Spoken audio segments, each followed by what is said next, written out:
Mesdames, Messieurs, bonsoir. Merci de votre fidélité et bienvenue sur ce plateau spécial d'Avant-CAN. Vous le savez, dans quelques minutes, le Sénégal va entrer en lice dans cette compétition tant attendue, la 32e édition de la Coupe d'Afrique des Nations.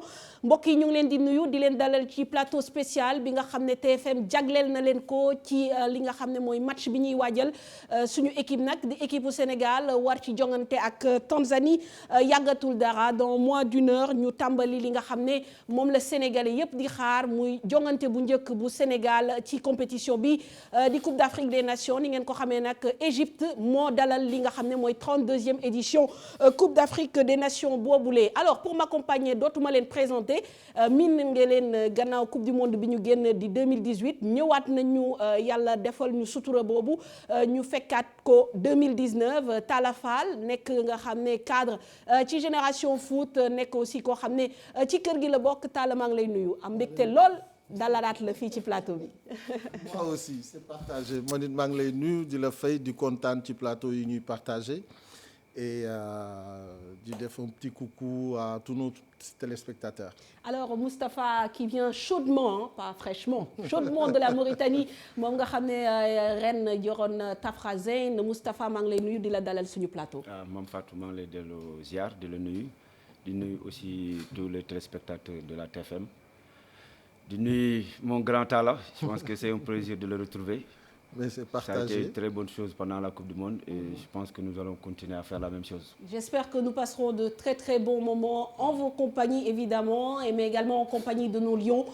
Évidemment l'objectif ñëpp xam nañ ko c'est d'aller le plus loin possible et le plus loin possible c'est d'aller en finale et de la jouer et certainement de la gagner mais en attendant ni ngeen ko xamee les matchs se jouent les uns après les autres donc lii wóor ba wóor mooy matchu tey bi moom da ngeen ko war a jogante da ngeen ko war a gagner alors dispositif bi li ci bees nag ren mooy dafa am ñoo xam ne wàllu football la ñu spécialisé wàllu football la ñuy wax kenn dul yaar dañuy ñëw rek taataan donc loolu ki koy def mooy suñu analyste vidéo démb jot ngeen ko gis mu wax ci Mohamed Salah moom nag mi ngi tudd Ablaye Seck ni ngeen ko xamee Génération Foot partenaire u TFM la moom analyste vidéo la mais aussi coach la fële ci Génération Foot Ablaye Seck il nous fera l'immense plaisir de faire partie donc de notre dispositif cette année pour donc décortiquer le jeu pour être encore plus précis Ablaye maa ngi lay nuyu. waaw Mame Fatou maa ngi lay fay tout le plaisir est pour moi donc di nuyu mbokku téléspectateurs yëpp. yaakaar ne li war ci CAN bi nga xam ne mooy càmbar suñu adversaire yeeg xool naka la ñuy demee ak nii kii dina gën a am niveau ñu gën a wax ci li nga xam ne moo jëm ci qualité yeeg défaut yeeg yu mel noonu ci biir jeu bi donc ñun technicien lañu waaye nag c'est tout un plaisir de revenir ci plateau bu mel ni am doole.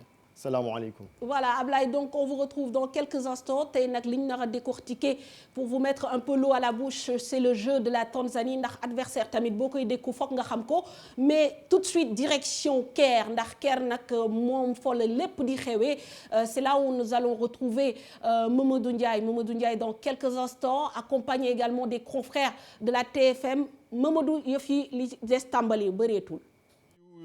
téléspectateurs yu télévision Futur Média comme ni nga ko waxee waxtu bi li ci des bareetul Sénégal ci stade bi di stade du 30 juin bu nekk fii ci benn complexe sportif la waaye nekk fii ci base militaire fii ci Caire nekk stade bi nga xamante ne après ci kanam tuuti dinaa ci ñëw ak yeneen xibaar yi nga xamante ne amal na solo bu ñu fàttalikoo ci atum 2006 pardon Sénégal fii la daal di joué woon match de classement bi contre Nigéria bu ñu fàttalikoo fii dafi damoon défaite 1-0 tey nag ci atum 2019 Sénégal di ci dellu premier match am contre ñi nga xamante ni ñooy Tanzanie Sénégal démb ci conférence de presse bi Aliou Cissé wax na ko mooy Sénégal dafay ñëwul ak casquette favori donte spécialiste yeeg ñeneen ñi nga xam ne journaliste sportif yi lii di favori bi dañ ko jox ñii di waa équipe nationale bu Sénégal donc nee na dañuy jouer ak li nga xamante ni mooy dal waaye indi fi beneen xar kanam bu nga xamante ni doon nañ gis ni Sénégal buy ñëw ci Coupe d'Afrique dafa doon indi yeneen xar kanam yi nga xam ne bokkul waaye bii dafay ñëw respecter ñi nga xamante ne mooy adversaire am te loolu nekk na lu am solo maa ngi fi ak Cheikh Tidiane Diagne mi nga xamante ni mooy bu rajo Futur Média di wax ni waa RFM ak TFM ak rajo beeg record bari nañ fi délégation bu mag lañ fi indi fii ci Caire Cheikh tey nu ñu mën a jàpp ni Sénégal noonu la war a mën a aborder match waaye surtout mooy lii di classement probable bi. waaw classement probable bi pour l'instant donc le temps que ñu jot li nga xamante ni moo di la feuille de match officielle mais am nañu ay spéculations quelques informations yi nga xamante ni jot nañ ko comme quoi que ni Krépin Diatta et Pape Alioune Ndiaye seront titularisés parce que xam nañu que quelqu'un comme Sadio Mané nekk fi donc à coup sûr peut-être un certain Diao Baldé moo koy remplacer aussi waaye lu ci ëpp solo rek mooy quel que soit disons le classement bi nga xamante moom lañ teg tey jii Sénégal dafa war a ñëw indiwaat beneen xar kanam parce que on l'a tout le temps vu très souvent Sénégal day ñëw avec disons ce statut de favori gis nañ ko ñaari coupe d'Afrique yi weesu mais malheureusement c'était toujours la même chanson bu ñu demee ñu toog donc je pense que loolu di échec yi nga xam ne dund nañ ko maanaam expérience yi nga xamante ne tey jii ñu ne ko war a mën a capitaliser en tout cas pour avoir en tout cas le meilleur résultat pour le Sénégal ñu wax ko ñu ñàkk ko wax moo di remporter la Coupe d'Afrique des Nations mais tout commence déjà par ce match là contre la Tanzanie di équipe nga xam ne waruñu ko xeeb parce que démb Aliou Cissé wax na ko d'ailleurs fii nii en conférence de presse maanaam il faut l'aborder avec sérénité respecter l'adversaire et puis à partir du moment bi nga xamante ni génn nga ci di nga commencer xaw a gën a mën a natt sa doole ba pare gars yi dina la tàmbalee sóor daal mais man li ma gëm ko moo di équipe Sénégal gi gisuguma benn équipe nga xam ne bu match ne bëre di nga ko sonk ndax di nga déglu Sénégal indi nga jëm ko contrer ci loolu voilà muy Cheikh Tidiane Diagne mi ngi wax am na solo waaye di fàttali ni classement probable ñi ngi ko jàpp ci ñi nga xamante ni ñoo joué titulaire keroog 11 de départ bu Aliou Cissé bi ñu doon joué contre Nigéria di fàttali ni yéen a ngi fii ci télévision Futur Média délégation bu mat sëkk lañ fi indi fii ci Caire kii di Baye Niass Ndiaye moom mi nga xamante ne bu record photographe bu record ak ñeneen ñoom Bakary Cissé bu record ak waa GFM ñoom ñëpp ñi ngi fii ci Caire ngir gunge équipe nationale bu Sénégal ngir yéen téléspectateurs yu Futur Média ngeen bañ a raté lenn ci CAN 2019 bi Mame Fatou maa ngi lay delloo antenne bi yow ak say invité. Merci Mamadou Ndiaye, merci à tous nos envoyés spéciaux évidemment du côté du Caire, donc avec des éléments de la RFM évidemment, de IGFM et de tous les supers, notamment l'Observateur. Alors tout de suite messieurs, je vous propose de découvrir les images de la reconnaissance de terrain hier faite par les Lions du Sénégal. Donc ni ngeen ko xamee, c'est au stade donc du 30 juin que se jouera cette rencontre. Donc suñu gaynde yi démb def nañu benn séance bu mujj séance entraînement boo xamante ni permettre na leen aussi certainement ñu def benn mise en place. Alors très rapidement, dans quelques instants, je vais vous proposer de voir le 11 de départ qui est déjà tombé, c'est un 11 officiel, mais tout de suite, je vous propose de rester toujours en Égypte avec la réaction des journalistes. Beaucoup d'envoyés spéciaux sont sur place pour faire vivre l'événement à leurs organes et à leur public. Je vous propose de regarder l'attente des journalistes par rapport à ce premier match. Je pense que le Sénégal li mu war a aborder match bi mooy que ne d'abord dañ ko considérer comme favori maanaam ci bokk ci équipe yi mun a gagner Coupe d'Afrique bi léegi nag loolu dañ koy wane ci terrain bi nu muy comporter mooy que ne ne pas sous-estimer l'adversaire parce que gis nañ ni Ouganda surprendre bon xaw ma surprise lañ koy woowee xaw ma mais ñu tous les observateurs presque dañu doon prédire victoire RDC contre Ouganda mais gis nañ Ouganda moo gagné gis nañ ni Nigéria a gagné difficilement 1-0. waaw comme statut favori rek même buñ ko nanguwul nañu aborder match bi en étant favori mais tamit favori dañ ko war a wone ci terrain bi comme ni ko Égypte wone comme ni ko Nigéria wone Sénégal mooy première équipe au classement FIFA donc en Afrique donc loolu dañ ko war a wone ci terrain bi mais wone ko aussi c'est dañu war a respecter adversaire bi. Respecter adversaire bi mooy tax ñu mën a génn ci match yu mel nii parce que match bu njëkk souvent dafa di match bu metti waaw comme ni nga ko waxee c'est vrai que alerte la tamit parce que soo xoolee ay équipes yu ci mel ni Égypte Nigéria en tout cas gagné nañu mais ni ko tubaab di waxee dañu gagné dans la douleur. Par contre la Guinée a été accrochée gis nga équipe bi nga xamante ni moom moo di RDC Ouganda daal di ko dóor donc alerte la pour Lions yi parce que aussi nekk favori yore casquette boobu ci terrain bi beneen mbir mooy am et je pense que Aliou Cissé ak i gaynde comprendre nañ ko ndaxte ñoom depuis bi ñu fi ñëwee même conférence de presse yi ñu ngi ne bëgguñu sol casquette favori mais nag waruñu ko mën a bañ parce que quand même ku jël nekk première nation africaine avec les résultats forcément dañ lay def favori moom daf ko bëgg a jël jox ko équipe bi nga xamante ni moom mooy Algérie mais nag bon c'est vrai que loolu aussi stratégie la jouer ci psychologie gars yi mais je pense que contre la Tanzanie aussi suñu mënul gagner Tanzanie vraiment waruñu mën a continuer ci compétition bi. Voilà donc quelques journalistes réagir ci li nga xam ne moom la ñuy xaar ci match bi la Sénégal war a am ak Tanzanie dans quelques minutes. Talla et Moustapha dinañ commenter tout de suite le 11 de départ ndax je pense que disponible na mais aussi joxe information concernant le Maroc qui a souffert et qui s'est imposé dans les arrêts de jeu 1-0 contre le Burundi. Non. Non, c'est pas contre le Burundi. Bon, de toute façon, ça a été un match très très difficile pour le Maroc. Donc ñoom génn nañ ci am nañu 3 points. Alors suñu 11 de départ bi comme ni ngeen ko gisee donc dans les cages vous aurez Edouard Mendy, en défense Kalidou Koulibaly et Salif Sané. Sur les côtés, Moussa Wagué côté droit, comme d'habitude évidemment, Youssouf Sabaly côté gauche. Au milieu de terrain, il y aura Idrissa Gana Gueye, Pape Alioune Ndiaye à la place de Alfred Ndiaye. C'est vrai qu'il y avait un doute sur le choix de ces 2 joueurs. Donc finalement, le coach a mis Pape Alioune Ndiaye et Krépin Diatta. Et évidemment, en attaque, vous aurez Mbaye Niang à la pointe et sur les côtés, Diao Baldé Keita et Ismaïla Sarr. Alors Moustapha, réaction bu njëkk par rapport à ce 11 de départ? Un 11 de départ assez équilibré, d'autant plus que c'est notre première sortie. Je pense qu'il faudra tout faire pour gagner ce match et aborder le deuxième match parce que nous allons rencontrer quand même une bonne équipe de l'Algérie.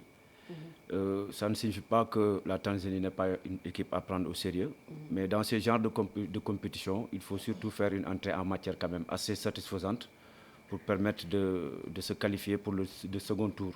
Et par rapport aux joueurs, je pense qu'il y a une ossature qui se dégage toujours.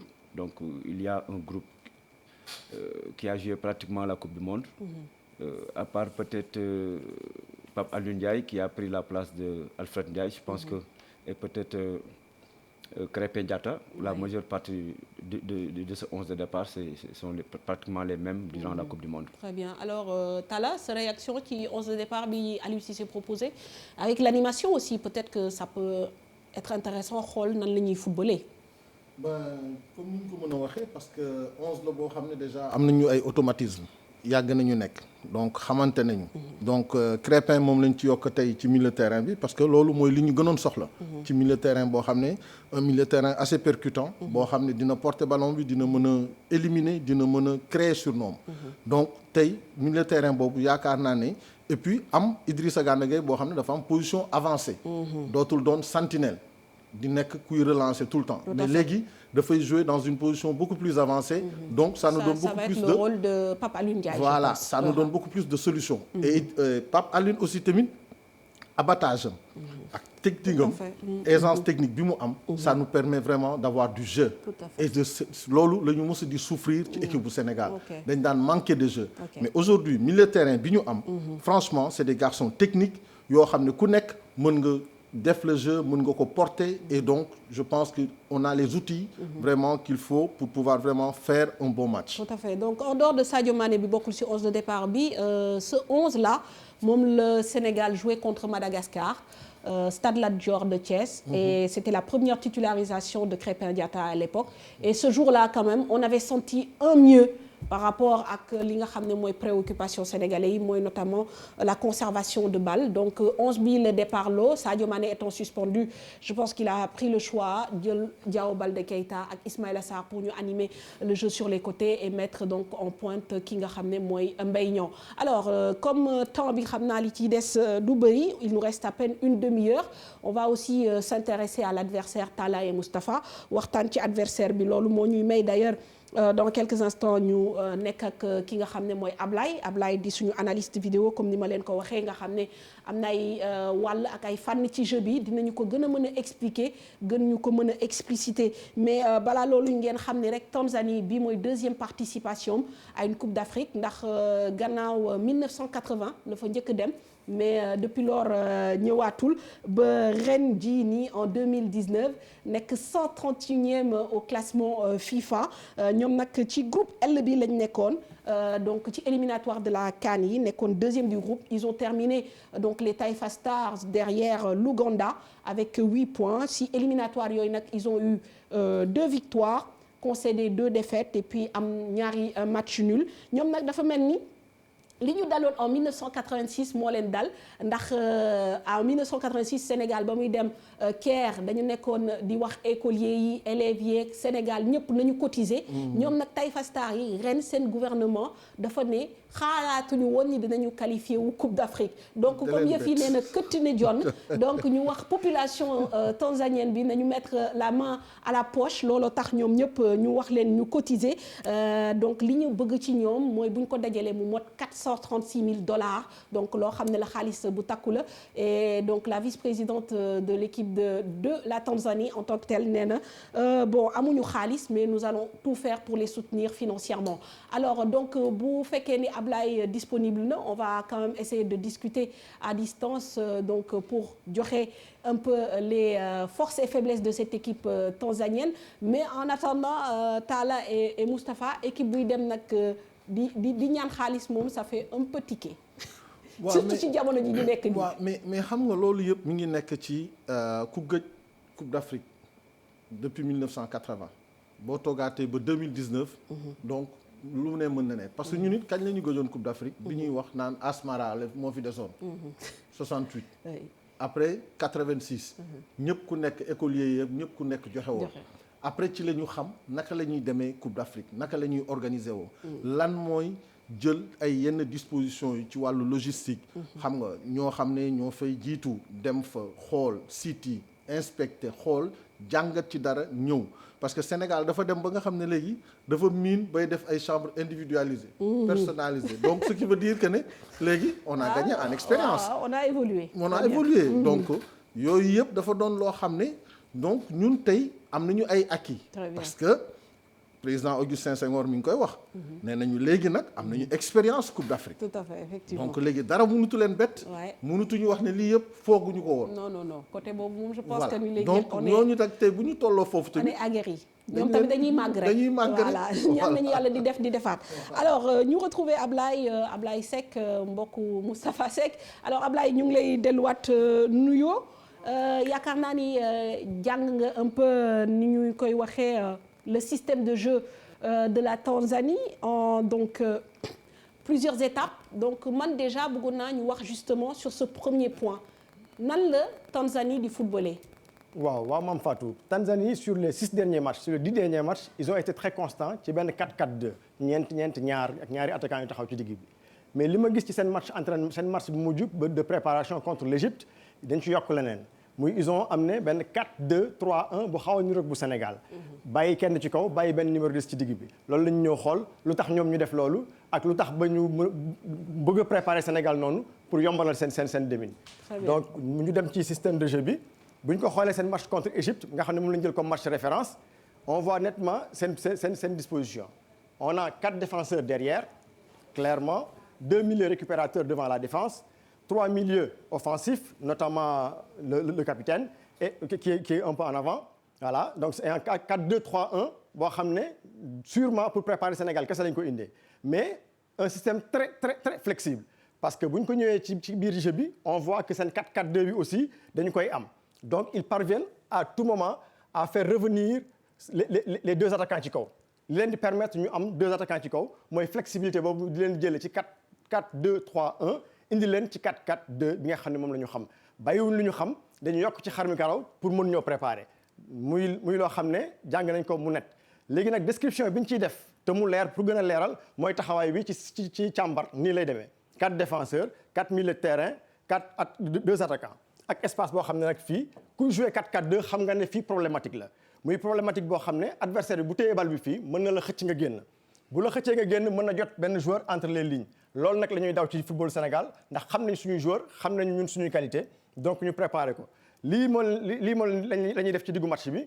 mooy switch bi changé moo am benn joueur bu ñëw ci digg bi mu nekk 4-2-3-1 4-2-3-1 boobu li muy yokk ci xar mi karaw mooy dafay def 5 milieux de terrain am ñaari rideau yu bees sàpp yi dafay yokk benn rang bu yokkoo benn rang Sénégal day gën a am difficulté pour mën a jot seen défense donc ci yëpp ci sóoruñu ci sedduñu cër ci loolu lañ koy defee ñun tam suñu football xawul sori lu mel nii su ko defee équilibre ci milieu terrain dinañ ko am mais àla kulli alin ñun bu ñu joué suñuy valeur bu affaire équilibré dañu mun a am dañu mun tirer suñu épingle du jeu c'est-à-dire gagner ce match là incha allah mu ngi noonu clairement nettement ci li ñu mën a gis li nga xam ne moom la ñu jot a wane ci seen match bu mujj ñoom ak Égypte.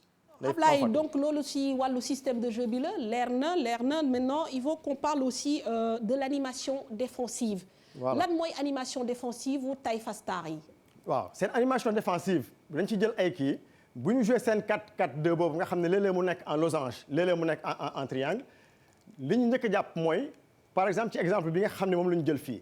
Une couverture avec hésitation nécessité de 2 défenseurs centraux se passe l'attaquant muy attaquant bi nga xam ne moo nekk fii seen diggante ñoom toujours dañuy am hésitation ci naka lañ koy jëlee fii ci jargon football dañ ne on se passe l'attaquant se passer l'attaquant mooy kii xam ne moo war a couvrir fii ndax mooy tere waa ji jàll kii ñëw na pour redoubler marquage bi beneen défenseur bi war a jël kii mais kii foog ñu waxtaan ñoom ñaar ci biir loolu li ñuy xool ci seen action muy seen point fort principal muy bu ñu jógee ci benn difficulté ni ñu gaawee pour def seen regroupement waxtaan seen biir ba mën a d'accord ci naka la ñuy def ba défendre action lii seen benn match contre Lesotho la woon yaa ngi gis ni ñu taxawee ñoom 7 contre 4 fexe nañ ba am densité bi war seen gardien bi taxaw un regroupement défensif mais vraiment compact boo xam ne buñ ci jógee li adversaire bi di jéem ci ñoom dinañ ko mën a défendre comme ni ñu ko action ni ñu ko gisee fii bii bi duggul donc lii c'est seen point fort la.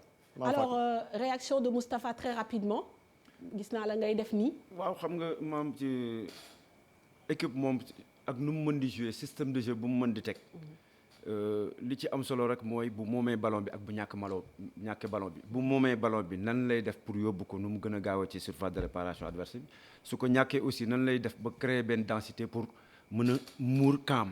boo xoolee équipe bi ci ni muy footballé même su fekkee sax dañu am habitude di jouer en 4-4-2 un 4-4-2 bu classique mais toujours variante bi mooy que en phase offensive nan lay yokkee ci benn ligne en phase défensive aussi même chose nan lay mën a def pour que au moins créer benn densité mais lu wér mooy li ñu wane nii boo jouer sur les ailes di nga leen créer ay problèmes. alors Ablaye dama lay proposer si tu veux bien ñu passer directement à l'animation offensive comme ça nga wax ñu un peu foofu aussi Tanzanie nan la ñuy footballer sur l'animation offensive ndax xam naa temps bi xaw nañu tënk tuuti donc mu mel ni Ablaye xam naa léegi mu yegg si et puis n'oubliez pas ndax voilà animation offensive Ablaye. waaw maam Fatou seen animation offensive dañ ciy dellu si ci quelques points rek muy équipe boo xam nañ ne fixation axiale seen force la mooy lan bu ñu jëlee bal bi seen camp mën nañ ko jouer directement ci seen joueurs yi nga xam ne ñoo gën a gaaw attaquant bi di Mbwana mën na génn dézonné pour fixer benn bal bi comme fii ak Algérien pousser à la faute.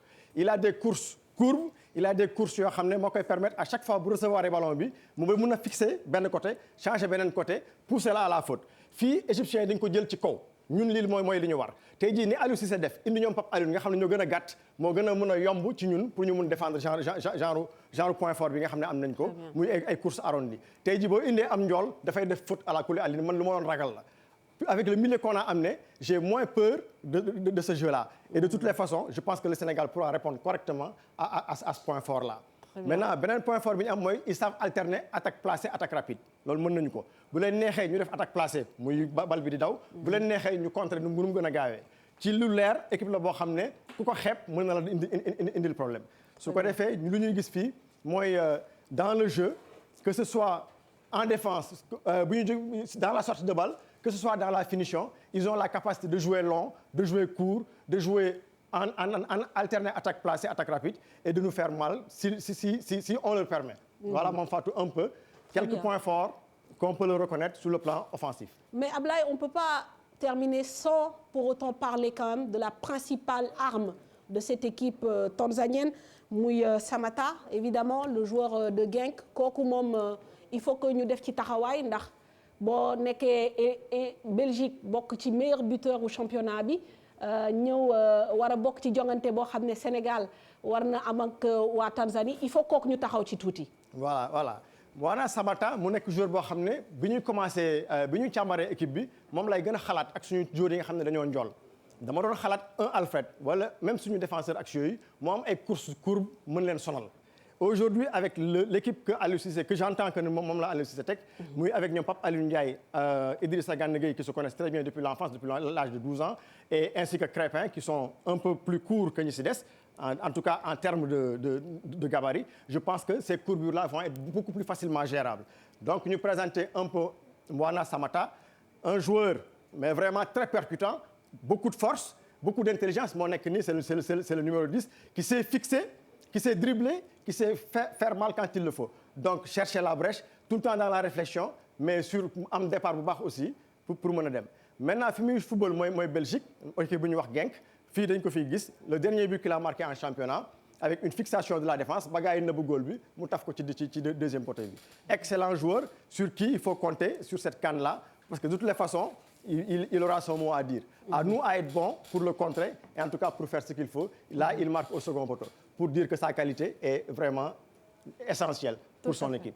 Voilà, merci Ablaye donc pour ces considérations tactico-techniques. Diangal nañu un peu système de jeu bi, animation défensive bi, un peu les failles bobu ben étape la bo xamné sax sauté nañ ko, animation offensive bi nan lañuy footballer ak aussi leur atout principal.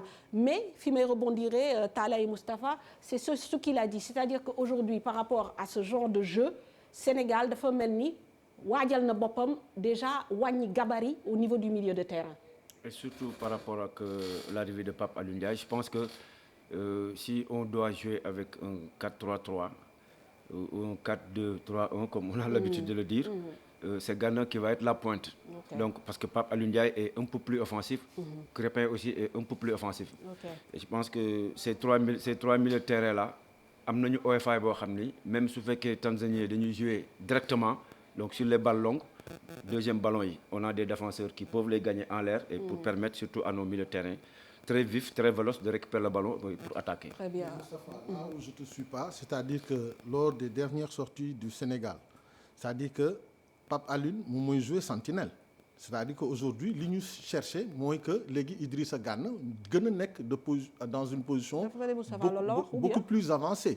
Parce que tay li ñu gis ci Idrissa Gana ci dernière sortie match du Sénégal, c'est-à-dire que position avancée là. C'est-à-dire que ñun tay chance bi ñu am moy que l'abattage bi nga xamné mom lañu am ci Alfred am nañ ko en plus de la technicité de Pape Alioune Ndiaye. Donc je pense que l'option bi Alioune def entre Alfred et Pape Alioune, c'est pour avoir beaucoup plus un jeu beaucoup plus fluide, beaucoup plus rapide, avec beaucoup plus de technique dans l'entrejeu.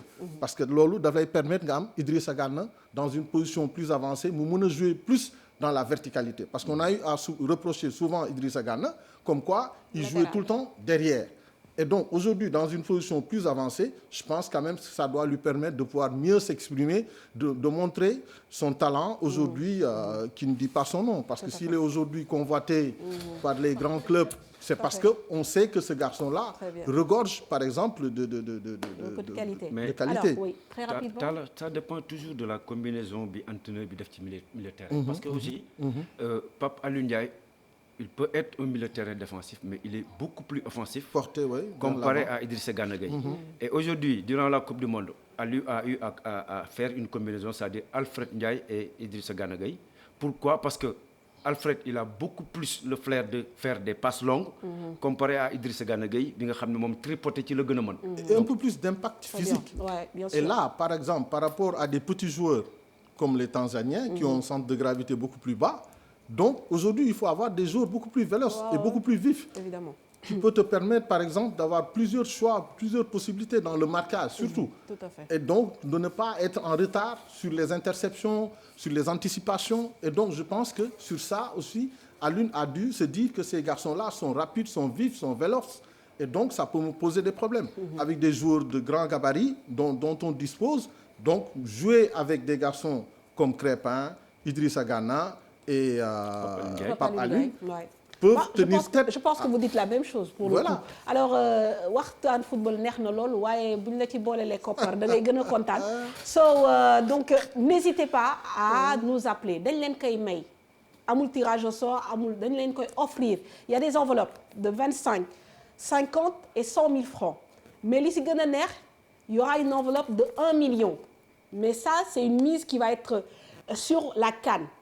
Ki nga xamné mo nek ci serveur bi gën ci actif gën ci woté koku 1 million bi yow ya koy mom. Donc ça ce sera le meilleur pour la fin. Donc n'hésitez pas à nous appeler. Peut-être que ku woté légui mën nañ la jox 25 000 francs. On vous offre aussi durant cette première partie 2 maillots hein, le maillot du Sénégal évidemment. Am ngeen flocage vert, am ngeen bu weex bi aussi, c'est à votre choix. Donc n'hésitez pas à nous appeler dans quelques instants. Je pense que am na ku nekk ci ligne bi. Allô? Oui, salaamaaleykum. Maaleykum salaam, soxna si na nga def? Waaw sëñ bi ça va? Ça va bien, merci. Très bien. Alors match bi tey noo ko gisee? Match bi kontaan ci rek toog di ko xaar nii rek. Yaakaar nga ni Sénégal dina gagner ak ban score? Waaw am nañ ci yaakaar nag vraiment am nañ ci yaakaar trop D'accord. ñu ngi ñaan daal Sénégal gagné daal mais am nañ ci yaakaar daal wax dëgg yàlla. D'accord, mais jox ñu pronostic. Comme? Score bi Sénégal ñaata lay gagné? Am naa yaakaar nag Sénégal dina am 2-0 2-0, très bien. Alors maillot wala kii enveloppe? Non, enveloppe moo nga jëndal maillot bi nag. Jënd nga maillot ba pare? Maa ngi ak maillot ba pare ak drapeau bi lépp. Je pense que explication boobu dinañ ko dégg lu bëri. Waaw d'accord, donc je t'offre comme yow yaa njëkk woote suñu plateau bi, je t'offre une enveloppe de 25 000. Merci beaucoup. Ça te va? Donc nga garder ligne bi, gars yi jël say coordonnées ci ginnaaw. D'accord, merci. Voilà, merci. Alors, messieurs, il ne faut pas individualiser le débat, mais aujourd'hui, li ñu naan peut-être absence su Sadio Mané, mais y a une chance ku mel ni Diao Baldé Keita mu titulariser, être titulaire pour le premier match de la CAN. On sait qu'il a fait une Coupe du Monde moyenne. Dernier match contre Colombie, le Dougou. Une saison moyenne, tendant même vers la négative, on va dire. Est-ce qu'aujourd'hui, c'est une chance pour Baldé pour qu'il se remette dans le bon sens, Moustapha? Oui, c'est une chance pour lui parce que déjà le simple fait d'être convoqué, c'est une chance. Encore si tu as la possibilité de démarrer un match, surtout le premier match dans une compétition majeure, ça c'est une chose à exploiter. Maintenant, c'est à lui de faire réfléchir encore les entraîneurs en faisant un bon match. S'il fait un bon match, Ismaël fait un bon match, ça, ce sera une équation aussi pour l'entraîneur pour le prochain match. Alors, Tala? Mais c'est ce que je disais hier par rapport à l'absence de Platini en 82, quand il a eu un cumul de cartons. Donc, on a fait jouer Jean Tigana. Et depuis, l'entraîneur a dû changer de dispositif en jouant plus un 4-3-3, mais un 4-4-2, avec Tigana, Djendjini, Giresse et Platini. Donc, souvent, on a des chances comme ça qui s'offrent dans la vie. Donc, dans une compétition internationale où on a la possibilité de briller, de revenir, surtout que lui, comme tu l'as dit tout à l'heure, il n'a pas fait une excellente saison, donc une saison en mi-teinte. Ouais, et donc, ce qui a valu même qu'il retourne aujourd'hui à Monaco. Donc, on n'a pas levé son option d'achat. Donc, aujourd'hui, je pense que c'est une chance. Et donc, c'est pour dire quand même que parfois, les coachs peuvent relancer la carrière d'un joueur. Et quand on te carrière, il faut la saisir au bon moment. Et je star de la vedette de l'équipe, tu joues un rôle important dans ce match d'aujourd'hui. Et je pense que l'entraîneur devrait même aller plus loin en leur fixant des objectifs, en lui disant que Diao Baldé, j'attends de toi aujourd'hui au moins 5 à 6 centres. De même que sur le côté droit avec Ismaïla Sarr, en leur disant que j'aimerais que vous me fassiez ça. On vous fixe des objectifs, c'est 5 ou 6 centres dans la surface de réparation. Donc, on a un baignant qui a fait une excellente saison, qui est en pleine bourre, qui est en pleine confiance. Donc, ça peut lui permettre au moins de briller. Parce qu'on a les qualités, on a les atouts aujourd'hui sur le plan offensif. Donc, c'est des garçons à qui il faut fixer des objectifs. C'est dire qu'aujourd'hui, vous avez la chance de pouvoir jouer dans cette équipe-là. Donc, il faudra donner le maximum de vous-même. Être concentré, être présent dans le jeu. Et je pense que le Sénégal devrait pouvoir s'en sortir. Alors, Tala, l'absent le plus présent, c'est évidemment Sadio Mané, moom la ñëpp di xaar en tant que star de cette équipe nationale. Mais tey, pour ce match, il ne sera pas donc sur le terrain parce que tout simplement, il a été suspendu pour cumul de cartons. Alors, teewul nag fële nga xam ne mooy dëkkam di fiefam di Bambali, mën nañ ni que engouement bi absence su Sadio Mané wàññiwu ci dara. Donc, ki nga xam ne mooy Bakary Konté dem na foofu ca Bambali xoolal ñu un peu nan la foofu quartier bi ak population bi présenté donc li nga xam ne mooy donc di xaar match plutôt Sénégal Tanzanie bi. Un Bakary en cache un autre. Hein? Un Bakary en cache.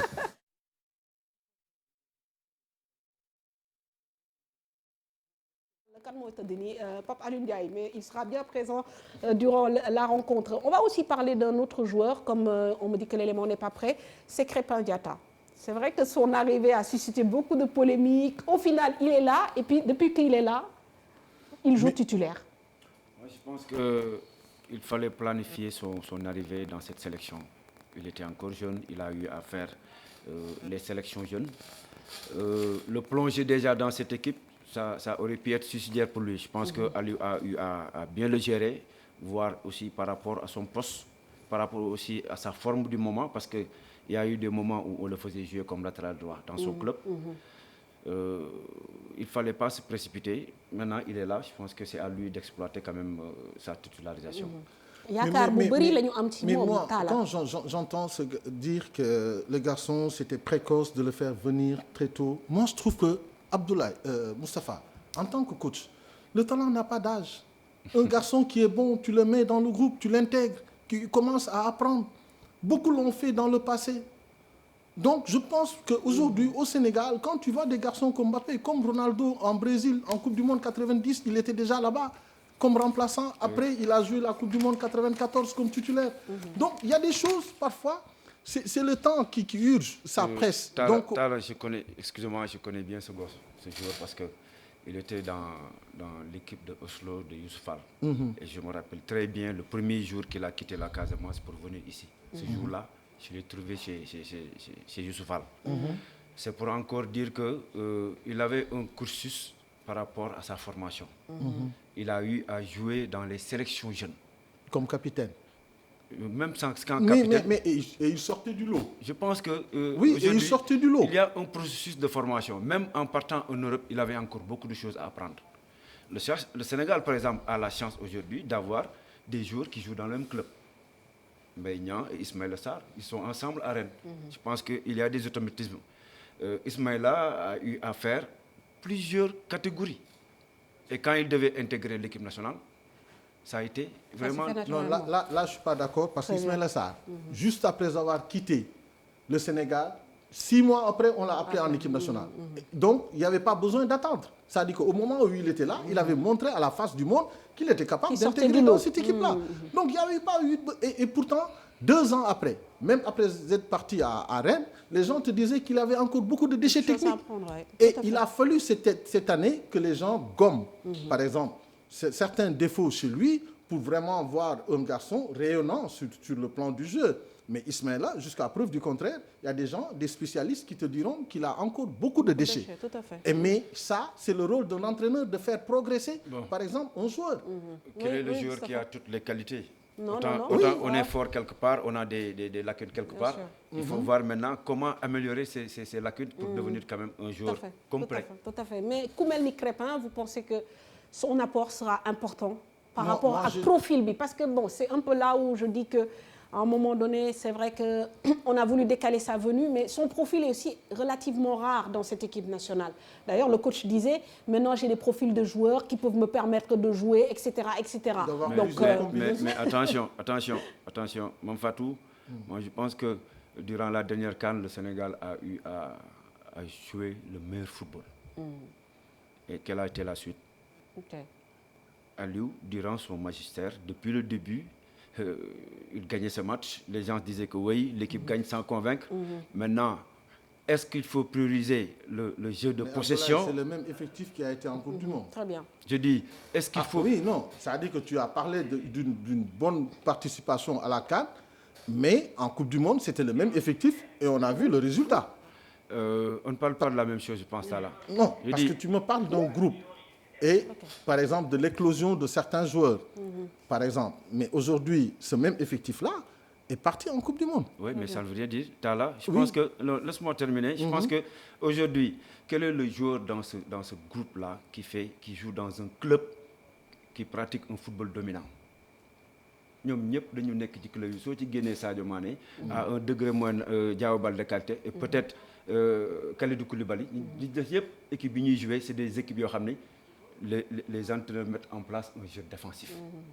Maintenant, si tu les amènes en équipe nationale, tu veux coûte qu'ils te produisent un football, un jeu de possession, là il y a problème. Là il y a problème. Très bien, on aura l'occasion. Et ensuite, les meilleurs résultats, nous les avons eus quand l'équipe a joué avec un jeu de position. À la Coupe du Monde, On a eu à mettre en place une équipe qui jouait le contre, les attaques rapides, soit la contre-attaque ou l'attaque rapide. Mais malheureusement, on n'a pas su exploiter ces situations. Mais on aurait pu gagner des matchs sur ça. Ouais, facilement. Très bien. Messieurs, merci. Donc, ce sera la première partie donc, de ce plateau Sénégal-Tanzanie. On se retrouve à la mi-temps déjà pour faire le débrief des 45 premières minutes. Et bien sûr, à la fin de la rencontre, merci beaucoup à Ablaye, que nous retrouverons avec plaisir donc, à la fin de la première période. À tout à l'heure.